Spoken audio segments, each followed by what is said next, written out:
김성근, 야신 김성근, 여러분 이름 많이 들어보셨죠? 이름이 똑같습니다. 김성근, 충북교육감 후보를 만나보도록 하겠습니다. 민주진보 교육감 후보인데요. 김성근 교육감 후보가 어떤 인생을 살았고 앞으로 충청북도 교육을 어떻게 바꿔 나갈지 청주 현지에서 만나보도록 하겠습니다. 대담에는 청주에서 목회 사역을 하고 있고 우리 수요일마다 예수혁명당을 진행하고 있는 신민정 목사입니다. 자, 신 목사님 받아주세요. 김용민 TV 시청자 여러분 안녕하십니까? 특히 이번 6.3 지방선거를 앞두고 우리 아이들 미래를 고민하고 계신 우리 충북 지역 유권자분들을 위해서 특별한 순서를 마련했습니다. 저는 충북 지역에서 9살 아이를 키우고 있는 엄마로 이 자리에 나온 신민정 목사입니다. 이번 선거 재보궐 지역이 아니어도 기본 7장의 투표용지를 받게 됩니다. 그중에서도 우리 삶에 가장 가까운 곳, 그러면서도 막상 투표를 주저하게 되는 그 투표가 바로 교육감 선거입니다. 도대체 누굴 뽑아야 하는 걸까? 고민이 많으실 텐데요. 사실 교육감 한 명 바뀐다고 뭐 크게 바뀔까 생각하시는 분들도 많습니다. 하지만 교육의 기조부터 살에 와닿는 정책까지 결정하는 선거가 바로 교육감 선거입니다. 여기 충북 교육의 현실을 가장 잘 알면서도 우리 아이들을 인간다운 세상의 당당한 주역으로 키워낼 확실한 대안을 제가 가진 분을 소개해 드리려고 하는데요. 바로 민주진보교육감 김성근 후보십니다. 안녕하세요, 후보님. 예, 반갑습니다. 네, 제가 후보님의 이력을 보다가 멈췄어요. 과연 이게 한 분의 이력이 맞을까?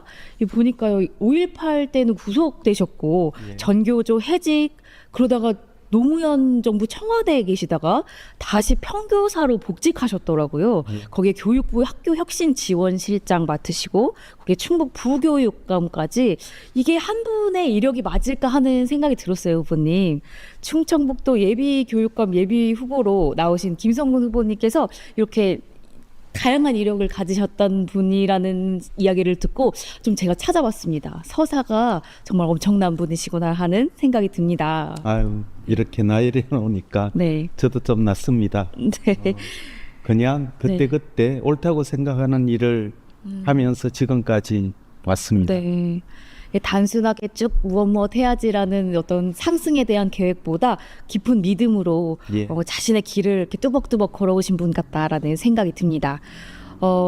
제가 또 살펴보면서 느낀 게 이분 진짜 민주진보 DNA 가지신 분이다라는 생각이 들었어요. 우선 1980년 5월 20일 광주항쟁 유인물 배포로 구속이 되셨잖아요. 예. 이때가 몇 살이셨어요?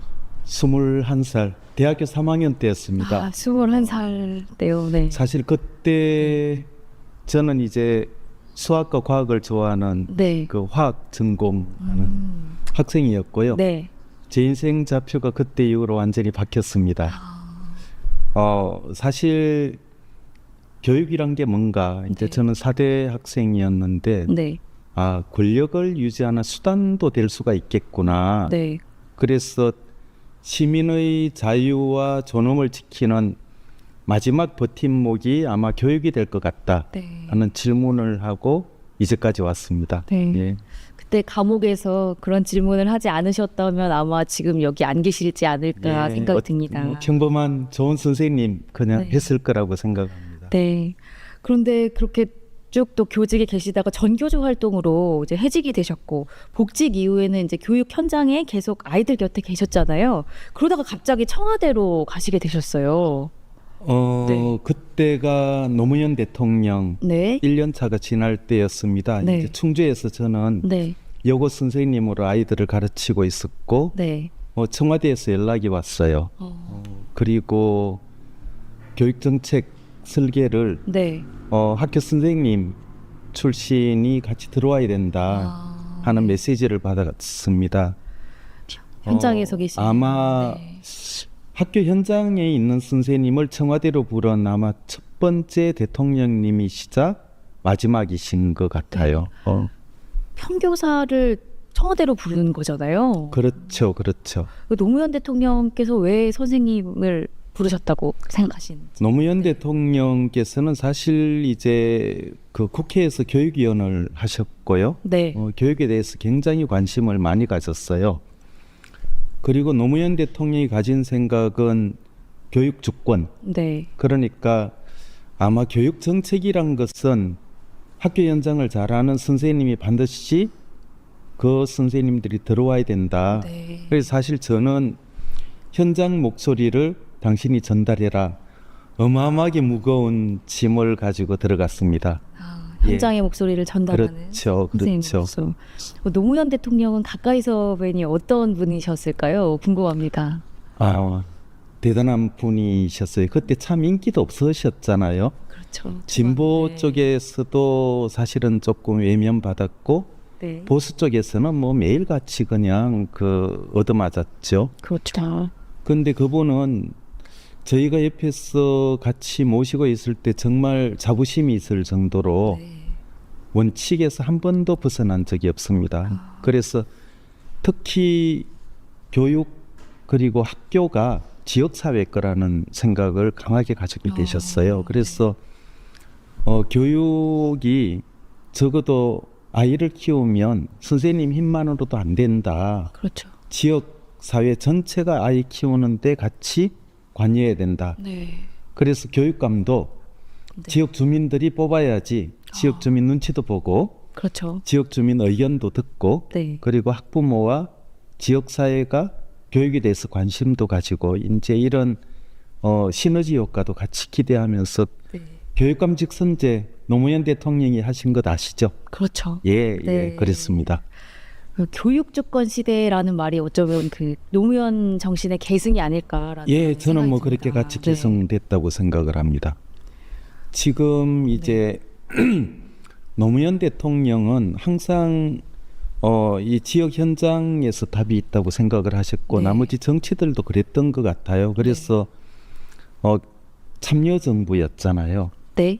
모든 사람들이 대통령 혼자서 결정하는 게 아니라 모든 사람들이 참여해서 네. 수없이 많은 네. 그 꽃을 피우는 것 아마 교육 주권 시대를 천명하셨고 그게 이제 지금 이재명 정부에서도 국민 주권 시대라는 그렇죠. 것으로 활짝 좀 꽃이 피고 있는 것 같습니다. 네, 이어갈 수 예, 있었으면 예, 좋겠습니다. 예. 그런데 청와대에 계셨던 분들이 다시 교실에서 평교사로 돌아오시는 수가 있을까? 저는 그 생각이 들거든요. 어떤 이유로 다시 평교사로 돌아가시게 되셨는지. 저는 들어갈 때 네, 다시 평교사로 다시 돌아오게 해달라고 사실은 친구들한테 서원하고 들어갔습니다. 약속을 하고 예. 들어가셨군요.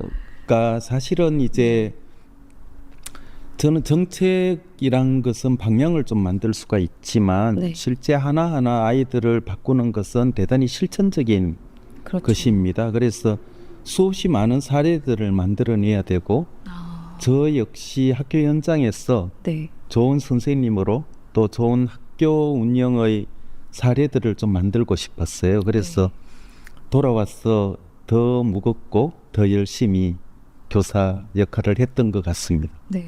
예. 그랬다가 이제 교직에 또 아이들 만나고 계시다가 교육감 선거 이번에 나오셨어요. 예. 왜 그러면 지금 다시 교육감으로 나서야겠다라고 생각을 하셨는지 궁금합니다. 격변기예요. 지금이요? 예. 네. 그러니까 AI라고 하는 이 변화의 속도가 너무나 빠릅니다. 네, 맞습니다. 어쩌면 아이들의 미래가 바뀔지도 모르고 네, 그리고 아이들은 이제 공동체가 굉장히 약해진 네 맞아요. 이 기반 속에 살고 있고 그래서 어른들은 아이들을 보면 버릇없다 그러고 그렇죠. 또 아이들은 어른들을 보면 믿지 못하겠다는 이 불신의 그렇죠. 문화들이 네. 쌍방간에 계속해서 좀 확장되고 있습니다. 그래서 이 전체적인 것은 거의 행정, 교육 그리고 선생님들, 학생들 문화를 좀 바꾸고 그리고 학부모와 학교의 소통들을 훨씬 더 강화해 나가야 되는 총체적인 개혁 과제가 있는 시기라고 생각을 해요. 그래서 저는 그간 이제 거리에서 또 학교 현장에서 선생님으로 그리고 청와대나 교육부 교육청에서 실제 행정가로 네, 기본적인 역량을 좀 닦았어요. 그래서 이 일을 맡을 적임자가 흔치 않고 그렇죠. 제가 네. 적임자로 마지막 소임을 좀 해야 되지 않을까 네. 그런 생각을 좀 가지고 있습니다. 학부모 입장에서는 사실 이 정책이나 뭐 새로 소개되는 가정통신문을 받고 이분이 과연 자녀가 있을까, 왜 이렇게 현장을 모르실까 하는 생각이 들 때가 많았어요. 그런데 현장을 이렇게 평교사로 쭉 하시고 또 교육 정책과 방향도 결정하시고 이 실무까지 다 아시는 분이 교육감 선거에 나오셨다고 해서 학부모 된 입장으로서 너무나 반갑습니다. 예.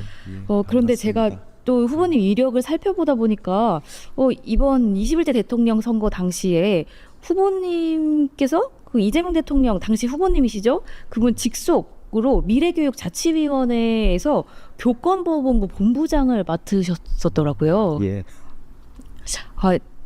네, 지금 그 부분은 네. 사실은 선거법상 네네. 지금 그렇죠. 현직 선거법. 대통령에 대한 언급을 제가 하면 안 되는 것으로 알고 있습니다. 네, 선거법이 있죠, 여러분. 그래서 죄송합니다. 제가 말씀드리겠습니다. 제가 공개된 이 팩트만 좀 읽어드릴게요. 다른 게 아니라 우리 김성문 예비후보님은 미래교육자치위원회 교권보호 본부장님으로 계셨고, 김병우 전 충북교육감님이 고문 맡으셨었고, 또 박백범 전 교육부 차관이 부위원장 맡으셨었고, 도종환 전 문화체육관광부 장관이 고문을 맡으셨던 이 네 분이 한 위원회에 같이 계셨던 거예요. 우연은 아닌 것 같습니다. 이 말은 못하시지만 이 유권자분들께서는 보고 계시리라는 생각이 듭니다. 네, 그렇죠? 네. 충북교육이 이미 중앙에서도 이미 검증된 분들과 함께 움직이고 있다는 걸 여러분들께서 꼭 기억해 주셨으면 좋겠습니다. 그럼 이제 본격적으로 제가 여쭤보고 싶은 게 바로 정책 얘기입니다. 김성문 후보님이 보는 충북 교육의 현실이 지금 어떤지 좀 솔직히 말씀해 주셨으면 좋겠어요. 교육청이나 교육부 있을 때 네. 보통 그 이야기하는 게 있습니다. 네. 전문성이 없으면 네. 성과에만 집착한다고 해요. 전문성이 없으면 전문성이 있는 네. 사람들은 아주 탄탄하게 내실을 기하고 네. 그게 장기적으로 지속 가능성이 있도록 만듭니다. 그렇죠. 근데 지금 충북교육청은 보면 네. 자신이 없어요. AI라고 하는 어마어마한 시대가 시작이 되는데 사실은 AI라고 하는 본질적인 부분에 대한 것들도 잘 모르고 있고 네. 그러다 보니까 성적이나 참여율, 사업 이런 데 대한 지표에 대단히 집착을 하고 네. 그리고 그 성과들을 홍보하는 데 너무나 많은 비용과 에너지를 쏟고 있습니다. 그러니까 그런데 실제 충북 교실 곳곳을 보면 네. 사실은 교실은 계속해서 불신의 늪으로 좀 무너져 가고 그렇죠. 있고 네. 아이들은 힘들어하고 있고 네.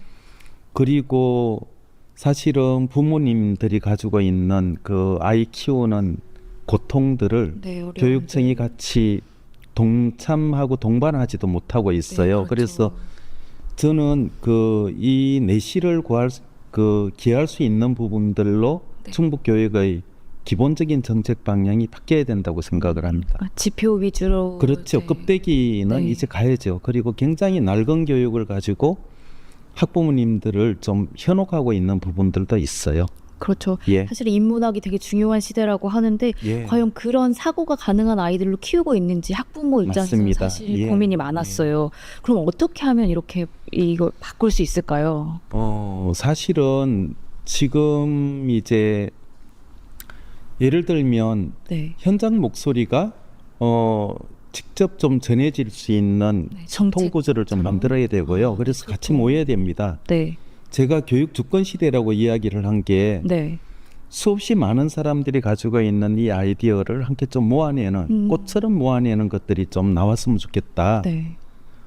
예를 들면 타운 미팅을 좀 정리한다든지 안 그러면 지금 여러 가지 의견들을 같이 모아서 좀 모아낼 수 있는 소통 구조 네. 그리고 어려움들을 좀 토로할 수 있는 그렇죠. 그런 공간이라도 좀 열어야 된다는 생각을 합니다. 기본이 되겠죠. 네. 예. 제가 학부모 입장에서 좀 여쭤보고 싶은 게 있고 또 뭐 좀 건의하고 싶은 게 있어도 이런 소통 창구가 원활하지 않아요. 그렇죠. 학교에서는 뭔가 그 엄마가 유난스럽다 이렇게 되고 뭔가 정책을 결정하시는 분들과 소통할 수 있는 창구가 열려 있다는 생각을 못했는데 소통을 강조하시니 너무 반갑습니다. 예, 맞습니다. 뭐 다른 것보다도 또 제가 마음에 와닿았던 거는 교육주권 시대를 핵심 슬로건으로 내세우시면서 이 딱 이렇게 한 문장으로 이렇게 딱 요약을 해주셨으면 좋겠다 하는 부분이 있었어요. 특히 궁금했던 그리고 부분 중에 사실 하나는 네. 이제까지 거의 모든 나라에서 네. 보수 교육과 진보 교육의 가장 가르는 첫 번째 네. 선이 보수 교육 쪽은 모든 국민이나 아니면 구체적인 그 교육 그 공동체를 네. 사업의 대상으로 생각을 그렇죠. 합니다. 뭐가 문제가 있고 저 사람들을 어떻게 훈육할지, 네. 저 사람들을 어떻게 가르칠지. 그래서 정책은 항상 전문가나 교육감 혼자서 결정해서 네. 톱다운으로 내려갑니다. 아, 권위주의가 대단히 강하죠. 그런데 교육 주권 시대라고 이야기하는 것은 모든 교육 주체 그리고 교육 공동체에 있는 모든 사람들이 교육의 기본적인 정책의 주권을 가진 사람, 네. 그렇게 생각합니다. 그러면 정책은 바텀업 방식으로 올라가게 되죠. 그렇죠. 의견이 나오고 문제점들이 나오고 그리고 그것이 같이 어떤 정책으로 네. 같이 수렴이 되는 이 과정들을 가지죠. 그러니까 보수 교육과 진보 교육 그 선은 국민 그리고 학부모, 네. 학생, 교사 전체가 같이 교육의 주체가 되고 네. 교육의 주인이 되어서 실제 할 수 있는 이제 그런 정말 이렇게 교육의 꽃을 좀 활짝 피우는 네. 그런 시대를 이야기를 합니다. 네. 각 반에 계신 선생님들이 위에서 네. 내려온 정책을 그냥 수행하는데 늘 그 고생이 많으셨던 것 같아요. 그러니까 한 방향을 같이 설계하고 예. 교실의 어떤 살림을 같이 하시는 분들이 아니라 위에서 내려온 지시들을 이행하느라 바쁘신 것 같은 모습이 맞습니다. 많았어요. 예. 그런데 그런 선생님들도 어떤 설계자가 되고 또 학생은 이제 통제 대상이나 평가 대상이 아니라 의견을 가진 한 국민이 될 수 있는 그런 그런 게 바로 우리 교육감 시대는 될 수 있지 않을까. 선거 운동 한다고 사람들을 만나 보면 네. 각각 의견이 있어요. 네, 그렇죠. 그리고 네. 선생님들도 어떻게 했으면 좋겠다는 의견들을 주세요. 네. 예를 들면 아이들이 조금 더 예절 있게 했으면 좋겠는데 네, 그렇죠. 그거를 학교에서 선생님 입장에서는 그거를 못해서 너무 안타깝다. 네. 라든지 안 그러면 학부모님들이 참 좋은 분들이 있는데 같이 의논을 좀 했으면 좋겠는데 네. 자꾸 경계만 하게 만드는 행정이 서로. 내려왔어. 네, 맞아요. 그것도 답답하다. 네.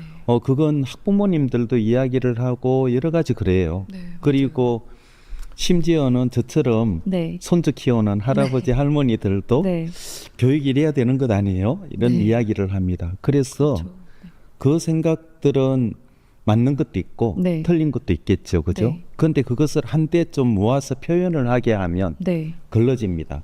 그렇죠. 그리고 거기에 전문가 역할들이 정말 네. 정교하게 방향을 잡고 네. 의견들을 갈라나가야죠. 네. 저는 뭐 그렇게 가야 된다고 생각을 합니다. 이제 대통령도 그렇게 나라를 운영하는 시대에 그렇죠. 교육감님의 마인드가 일단은 이 시대와 너무 발맞춰 가고 있다라는 생각이 듭니다. 예, 고맙습니다. 제가 아직 교육감님이랑 제 마음속에 계셔서 그렇게 불러버렸는데요. 예, 후보님 예. 되시긴다. 네. 예. 그리고 또 제가 또 인상 깊게 봤던 것 중에 하나가 격차 해소. 이게 정말 와닿았어요. 충북 지역에서 직접 보셨겠지만 저도 이사 와서 지내보니까 학교마다 또 지역마다 교육 여건 차이가 조금 있는 것 같더라고요.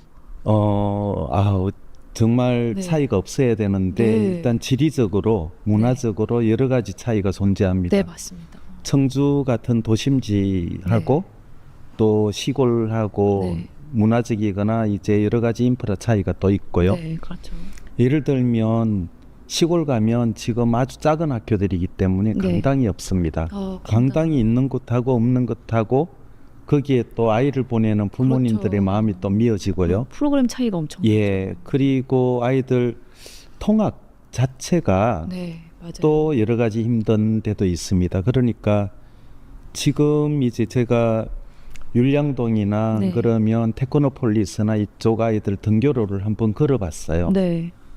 근데 율량동 같은 경우는 옛날 자동차가 아주 많지 않던 시절 만들어진 학교 등굣길이 지금까지 있어요. 그러니까 등굣길 양쪽에 차량은 있는데 그 사이로 네. 차 중심으로 아이들이 등교하고 있어요.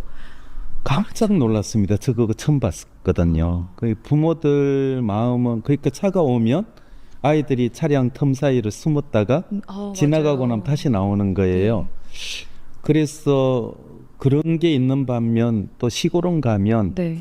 너무나 이동하는 게 힘듭니다. 그렇죠. 그래서 아이들하고 친구들하고 조금만 좀 이야기하다 보면 집에 갈 수 있는 수단이 없어요. 그래서 그렇죠. 저는 뭐 무료 통학버스나 네. 안 그러면 아이들 이동권이나 네. 등교와 관련된 안전 문제나 네. 이런 이제 여러 가지 인프라들도 좀 해결을 우선적으로 좀 해야 된다고 네. 생각을 합니다. 이게 교육 그 정책을 만드시는 분 중에 아이들 등교로를 직접 걸어보셨다고 하는 분은 제가 처음 뵙는 것 같아요. 예. 그리고 또 이게 사실 말씀해 주셨지만 불평등 그렇죠. 이야기잖아요. 그러니까 어디에서 그렇죠. 배우느냐에 따라서 내가 배울 수 있는 게 내 자녀가 배울 수 있는 게 달라진다. 이건 좀 문제가 있는 것 같습니다. 사실 노무현 대통령 때 이제 정책 중에 물론 뭐 평가는 좀 있겠습니다만은 EBS 수능 방송하고 방과후 학교 네. 이야기를 하셨어요. 근데 그 속에는 노무현 대통령이 네. 그 농촌이나 안 그러면 도시 소외 지역 네. 아이들에 대한 애정이 들어가 있습니다. 네. 이 애들은 다들 돈 있는 사람들은 대치동 학원도 보내고 그렇죠. 하는데 이 애들 못하지 않냐. 네. 그러면 정말 이 아이들을 위해서 좀 좋은 하여튼 EBS에서 네. 방송으로 네, 좀 좋은 제공해야 선생님들이. 되지 않겠냐. 네. 이제 그런 건데 사실 교육 불평등은 어디에 있건 네. 아이들이 어디에 존재하건 네. 양질의 교육이 좀 갈 수 그렇죠. 있도록 저는 항상 좀 고민을 해야 되는 문제라고 생각을 합니다. 네. 또 한 가지 시설이나 이동권 문제뿐만이 아니라 예. 학습 자체에 어려움을 겪는 이제 아이들 요즘 맞죠. 많아지었잖아요. 맞죠. 네. 예. 지금 전체적으로 경계성 지능 장애 네, 네. 몇 퍼센트 될 것 같아요? 그래도 한 10명 중 2명 정도, 한두 명, 10명 그 정도 될까요? 20%. 20%. 아니 그러니까 10명 중 한두 명이면 네. 10%, 20%입니다. 그렇죠. 네. 그러니까 지금 경계성 지능 장애나 이런 느린 학습자 비율은 네, 느린 아이들. 국가 통계로 아마 한 14% 정도쯤 되고요. 네. 여기에 ADHD나 이 그렇죠. 전세행동 장애나 요즘 너무 굉장히 많아요. 힘들어하는 애들 하면 교실에서 힘들어하는 애들 그리고 가정에서 힘들어하는 애들 이 네. 아이들 비율이 거의 30%까지 갑니다. 네. 30%. 그러니까 이 아이들이 교실에 있으면 선생님들은 정말 긴장된 상태로 그렇죠. 힘들어하고 그리고 이 아이들을 또 케어하고 있는 부모님들 같은 경우는 네. 등교에서부터 아이들이 집에 있는 동안 거의 사투를 벌이고 있는 그렇죠. 힘든 엄마들이거든요. 그 고통을 네. 저는 교육 정책이 함께 같이 안아줘야 된다고 생각을 합니다. 네, 느린 아이들이나 ADHD 앓는 예. 아이들이 좋은 선생님 한 분 만났으면 좋겠다라고 하는 게 부모님들 마음이에요. 예, 그런데 맞습니다. 사실 예. 좋은 선생님 한 분으로는 변할 수가 없거든요. 그렇죠. 교육 정책적으로 마련이 된다면 너무 좋을 것 같습니다. 그럼 이제 구체적인 방법도 좀 여쭤봐도 될까요? 예, 우선 재정이 좀 늘어야 되겠지만 네. 행정적으로 지금 있는 그 기본적인 네. 교육 행정 체계를 좀 정리를 하면 조금 나아질 거라는 생각을 합니다. 거기에 재정이 얹혀지면 네. 더 좋아지지 않을까. 그래서 저는 충북 책임교육원 네. 공약을 이미 했습니다. 네. 그래서 지금 보면 이제 학교에는 위센터 네. 그리고 학습 클리닉 네. 그리고 마음건강정진센터 네. 이렇게 해서 하나는 정말 그 정신과 지원 네. 부분의 영역 상담 이제 네. 이런 게 차지하고 하나는 학습에 대한 지원 네. 그리고 이제 위센터는 그 이야기처럼 이제 여러 가지 아이들을 케어할 수 있는 기본적인 시스템인데 이게 분산되고 연계가 되지 않아요. 연계가. 그래서 네. 이 문제를 좀 체계화시키고 네. 각 지역마다 이게 이제 분원을 열든지 전체적으로 좀 체계를 잡고 네. 행정과 정책과 인력 지원이 함께 좀 가면 네. 훨씬 더 실효성 있게 좀 갈 수 있을 거라고 생각을 합니다. 그 위에서 필요하면 네. 이제 재정도 더 확대하고 그리고 인력도 더 확충하고 네.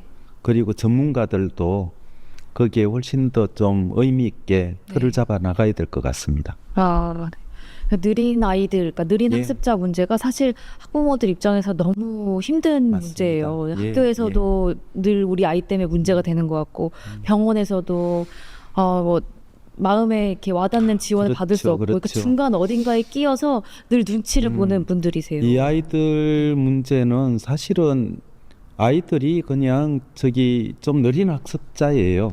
걔들은 걔들대로 자기 그 아이들 속도에 맞게 네. 우리가 교육이란 것을 제공을 네. 해야 되거든요. 근데 그게 이제까지 사실 저희는 그 산업 성장 사회에서는 획일적으로 빨리빨리 아이들 키우고 맞아요.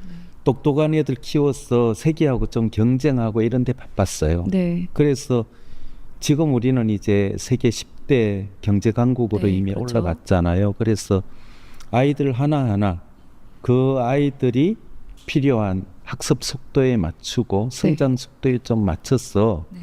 지원하는, 그러면 20-30%가 되는 그 느린 학습자들의 부모님들, 네. 그 부모님들의 고통과 우리가 네. 함께 좀 해나가는 근간이 좀 될 거라고 생각을 합니다. 일단 후보님께서 이 느린 아이들의 문제를 개인의 문제로 보고 계지 않으시다는 아, 게 그럼요. 너무 이거는 와닿습니다. 국가가 책임지고 사회가 훨씬 더 이 아이들을 책임지는 복지 사회로 가야 되고, 그리고 복지 교육 행정이 거기에 기반이 돼야 된다고 생각을 합니다. 네, 느린 게 아니라 제 속도로 배우고 있다라는 말씀을 해주셔서 예. 뭉클했습니다. 예. 이 말씀이 그냥 공약이 아니구나라는 마음이 들었어요. 아, 진짜 그럼요. 예. 살아오신 그 걸음에서 나오는 그런 말씀 같아서 예. 감동이 됩니다. 그러면 이제 배움의 질에 대해서도 좀 얘기를 해봐야 될 것 같아요. 아이들이 학교 그렇죠. 교육으로는 충분하지 않다는 게 부모님들의 사실 속마음이거든요. 수학, 과학, 독서 이런 거 다 강화하신다고 하는데 정말 학교만 믿어도 되는 건지 그런 마음이 들어요. 학부모로서. 그렇죠. 학교를 좀 믿도록 해야 될 것 같아요. 네. 제가 전공이 아까 뭐라고 했는지 혹시 기억나시나요? 4대에 나오셨다고. 사대는 전공이 아닙니다. 아, 그러면 그 사범대 중에서도 과학. 예, 네. 저 화학 전공이었습니다. 네, 네. 사실은 아이들하고 과학 수업을 할 때 아이들하고 하는 실험이 대단히 중요해요. 네. 그 화학 실험이나 과학 실험은 네. 굉장히 마술의 영역이에요. 그렇죠. 얼마나 이렇게 아이들을 네. 놀랍게 하고 호기심을 이끌어내고 네. 이제 그런 것들이죠. 그래서 예를 들면 수학이나 이런 과목들도 이 수학이 가지고 있는 이 논리적 예술성, 네. 수학자들은 예술이라고 이야기를 해요. 네. 그 예술과 같은 이 수학의 논리 구조를 아이들이 체험하고 실험하고, 네. 그리고 그 속에서 그 놀라움과 호기심을 같이 일궈내야 되잖아요. 그렇죠. 그게 빠져버리면 아이들은 수학이 암기 과목이고 네. 너무너무 힘든, 재미없잖아요. 네, 기계적으로 풀고 있어요. 공부 재미없으면 못합니다. 그러니까 맞습니다. 이게 학습이 정말 탐구와 체험과 실험과 도전, 네. 이런 것들이 같이 들어가서 이 학습이 흥미가 되고 네. 학습이 놀라움과 호기심으로 이어지는 네. 이 배움의 꽃을 저는 충북에서 좀 피워내야 될 거라고 생각을 합니다. 네. 그 독서 교육도 중요할 것 같아요. 그럼요. AI 시대잖아요. 그렇죠. AI 시대에 사실은 지금 충북 교육도 네.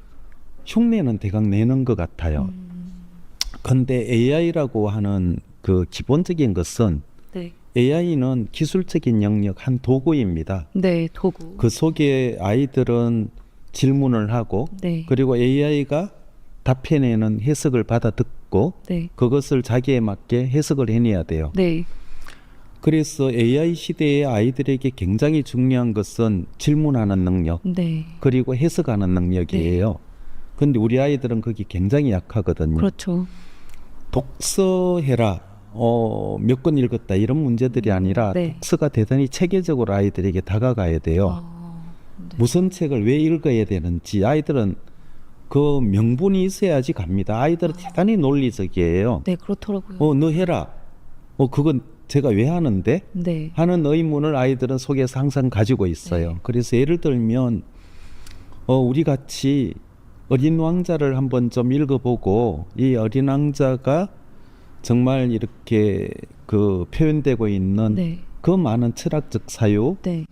그러니까 거기에서 인간이 느끼는 고독이란 게 뭔지, 네. 그리고 그 생텍쥐벨이라고 하는 그 정말 아프리카 오지에 조난되었던 네. 경험이 있는 분이잖아요. 네, 그 사람이 그렇죠. 생각했던 고독, 두려움, 그리고 혼자서 선다는 것, 네. 친구, 네. 이 숱한 이야기들을 책 한 권 읽으면서도 우리는 교육자잖아요. 네. 그러니까 아이들에게 그 많은 질문과 호기심들을 끌어내고 네. 그리고 그게 아이들에게 인문학적 소양으로 넘겨줘야 돼요. 그래야지 아이들이 네. AI를 자기 도구로 쓰죠. 그렇죠. 안 그러면 AI가 너무너무 무서운 네. 우리 아이들을 아이들, 지배하게 되는. 그렇죠. AI가 아이들을 지배하면 큰일 납니다. 네. 그래서 AI 시대에 독서 교육을 중요하게 생각하시는 분들은 많지만 진짜로 질문하면서 책 읽기를 통해서 아이들이 스스로 이 AI를 도구로 사용해서 해석할 수 있는 능력을 길러내야 된다라고 말씀을 그래서 해주시네요. 아마 네. 이 질문들은 선생님들이 잘 알고 있어요. 네. 그러니까 선생님들이 가지고 있는 열정과 에너지를 네. 저희가 같이 콜라보를 잘해서 네. 선생님들께 아이들 AI 시대에 맞게 네. 좀 잘 좀 같이 갑시다 아, 하면 아마 세계 최고의 선생님들 아닌가요? 우리나라 그렇죠. 아마 대학 커트라인으로 보면 그럼요. 세계 최고입니다. 네. 이 선생님들이 가지고 있는 어마어마한 재능, 네. 열정, 그리고 새로운 좀 그 문제 해결력 이런 것들을 가지고 계세요. 네. 눌려 있죠. 눌려 계신 선생님들. 예, 예. 그러니까 결국에는 AI 시대를 말씀하시면서도 학생 한 사람 한 사람의 질문들 그리고 선생님들의 역량 이렇게 사람 이야기를 많이 하고 계세요. 그렇죠. 저는 사람이 그게 먼저다. 교육 주권 시대 그리고 네. 사람이 먼저입니다. 정말 AI는 그 사실은 하나의 도구이고 네. 그 속에서 우리가 숱하게 공동체를 만들고 대화를 하고 네. 새로운 목표를 정하고 그리고 그 속에서 아이들이 자기 꿈을 키워가고 해나가는 여기에 AI는 도움을 주겠죠. 네. 그거 아니면 그냥 아이들은 내가 어떤 인물로 살아야 될지 네. 어떤 목적을 가지고 살아야 될지 어떤 훌륭한 사람이 될지 이런 그 자기 성장의 목표가 없는 상태에서 눌려버리면 우리는 저는 교육 실패라고 생각을 합니다. 네. 그 위기 속에 우리는 지금 서 있습니다. 사람이 중요하다는 얘기를 하시고 또 좋은 정책들도 많이 제언을 해주셨는데 이제 제가 개인적으로 궁금한 이야기를 하나 여쭤보고 싶어요. 이 제자들 중에 좀 기억에 남으시는 제자가 있는지 현장에 계셨으니까 좀 들려주셨으면 좋겠어요. 사실 저는 잘된 제자보다 네. 힘든 제자들이 더 기억에 좀 남아요. 아마 선생님들이 대부분 좀 그런 것 같아요. 그러니까 지난번에 이제 출판 기념회 할 때도 네. 그렇고 저처럼 화학 전문가가 되어서 교수님이 되어서 이제 일하는 제자가 이제 가까이 오기도 한데 네. 저한테 제일 기억에 남는 것은 정말 어렵게 지내다가 네. 밤에 전화가 한 번 왔어요. 네. 30분을 헝헝 우는 거예요. 한 40쯤 됐을 거예요, 벌써. 네. 근데 아마 그 친구가 울었던 눈물 속에는 네. 아마 중학교 때 만났던 그 시절부터 시작해서 한 30년이 그냥 녹아서 한꺼번에 터져 나온 것 같더라고요. 이렇게 울음을 들어줄 수 있었어. 나 괜찮다. 그 생각하면서 제가 반 시간 울음을 받았습니다. 그러니까 아이들 지금 언제 어디 있든지 그리고 잘 됐건 안 그러면 힘든 위치에 있건 네. 우리 제자애들 다들 기운 냈으면 좋겠습니다. 파이팅. 눈가가 좀 촉촉해지셨어요. 제가 살면서 학교 선생님한테 전화해서 힘들 때 30분을 올 수 있을까? 예. 그런 분들이 많이 만나기가 쉽지 않은데 앞으로는 그런 분들을 좀 많이 만날 수 있는 선생님들로 만드실 수 있는 그런 후보님이 되주셨으면 좋겠습니다. 예. 네. 이게 사실 교육이거든요. 선생님이라는 분이 이렇게 정말 지식만 전달해 주시는 분이 아니라 한 사람이 어떻게 서 나가야 하는지를 가르쳐 주시는 분, 예. 그게 바로 예. 선생님이시고 그런 정책들을 꾸리고 현장까지 고려해내는 게 바로 교육이다라는 생각이 듭니다. 그런데 지금 제가 좀 이 충북 지역 이 유권자로서 좀 이렇게 좀 선거 앞두고 이거저거 살펴보다 보니까 좀 꼭 짚고 싶은 게 있었어요. 선거철만 되면 뭐 나타나는 현상이긴 합니다만 민심이 어디로 가는지를 좀 보면서 거기에 올라타려고 예. 정체성을 갈아 끼우는 사람들이 있습니다. 뭐 민주, 뭐 진보, 뭐 선거 때만 되면 갑자기 그 단어들을 가져다 쓰시는 분들이 있거든요. 이번 충북교육감 선거에서도 그런 상황이 있다고 들었습니다. 예, 뭐 바로 네. 말씀드리기는 조금 조심스럽습니다만, 네. 예, 유권자분들이 사실은 무관심 속에서 탄생하는 것이라고 생각을 해요. 네. 그러니까 교육감 선거 대단히 중요합니다. 네. 아이들의 미래가 걸려 있고 네. 또 직접 자기 아이들이 학교에 보내고 있는 아이들이 없더라도 네. 이 아이들이 만드는 문화가 충북의 미래입니다. 그렇죠. 그래서 교육감 잘 뽑아야 됩니다. 그래서 후보자들의 이력, 네. 후보자들의 이야기, 네. 그리고 후보자들과 네. 함께 하고 있는 참모들 누구와 같이 하고 있는지, 그래서 그 사람들이 정책을 만들어 갈 거거든요. 그렇죠. 그래서 꼼꼼히 좀 봐주셨으면 하는 그런 바람은 있습니다. 그래서 무관심 속에서 여러 가지 일들이 참 터무니없는 일들이 생겨나는 거라고 생각을 합니다. 네, 제가 좀 말씀을 드려야 될 것 같아요, 여러분. 여기 계시는 김성근 예비후보님은 충북 민주진보교육감 단일 후보 추진위원회에서 공식 추대한 후보입니다. 충북 지역 이 민주진보 진영의 주요 단체들이 추대한 정통 있는 그 추대 후보다라고 생각하시면 될 것 같은데요. 거기에 이 선거사무소 개소식에 왔던 인물들 살펴보면 이분이 어떤 분인지 알 수 있을 것 같아요. 민주당 도지사, 시장 예비후보와 진보당, 그리고 시민사회단체까지 300여 명이 총출동했던 그런 이력이 있는데요. 이분이 진보인지 아닌지 좀 증명이 필요하다 이렇게 생각이 드시면 말씀을 좀 들어보시면 좋을 것 같습니다. 자, 민주진보 후보 맞으십니까? 아이고, 네. 예, 과분한 신뢰를 주신 분들 덕분에 여기까지 왔습니다. 사실은 네. 민주라고 하는 우리 네. 사회 전체가 각각이 모든 사람이 다 주인이라고 하는 이 민주라고 하는 네. 기본적인 가치와 네. 그리고 어려운 사람들을 위해서 네. 항상 쓰라는 약자들에 대한 편이 되는 진보의 가치, 네. 이 두 가지 가치가 정말 충북을 더 따뜻한 공동체로 좀 꽃피우는 네. 그런 역할이 저 역할이라고 생각합니다. 네. 그 민주진보 후보로서 네. 충분히 좀 하겠습니다. 아, 예. 네. 제가 그 유튜브 한 프로그램 미디어 테이에 공개되어 있는 영상 스티커를 잠깐 보려고 하는데요. 좀 짚어보고 싶은 부분이 있습니다. 지금 이 지역에 이제 예비 후보로 나온 다른 분 중에 한 분이 김진균 예비 후보가 있는데 4년 전에 이분이 충북 교육감 선거 때 그때 선거에서 지금 현직 충북 교육감인 윤건영 후보와 단일화하고 인수위원회까지 참여하셨었어요. 그렇죠?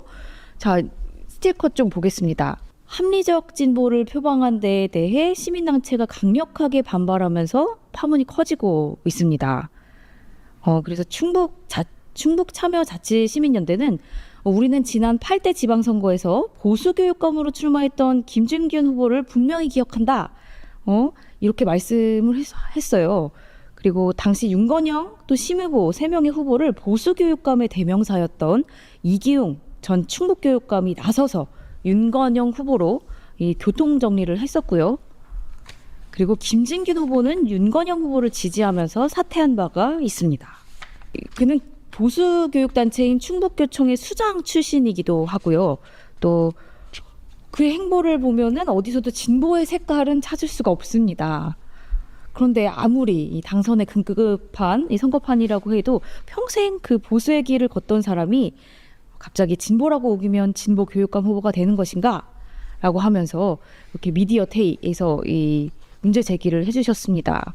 여기서 끝이 아닙니다. 이 윤석열을 사랑하는 모임이죠. 윤사모 충청연대에서 윤건영 충북교육감 후보 지지선언을 할 때 당시 함께 있었던 분이에요. 그런데 그 시청자 여러분, 이번 선거에서 그분이 내건 슬로건이 합리적 진보와 민주 실용입니다. 우리 어디 뉴스에서 많이 듣던 단어들이 다 나오는 것 같은데요. 민주 실용. 4년 전엔 이 보수 후보였던 윤건영이랑 손잡고 인수위까지 하셨던 분이 이번엔 합리적 진보와 민주 실용? 이거는 충북 유권자들을 우습게 보는 게 아닌가 하는 생각이 듭니다.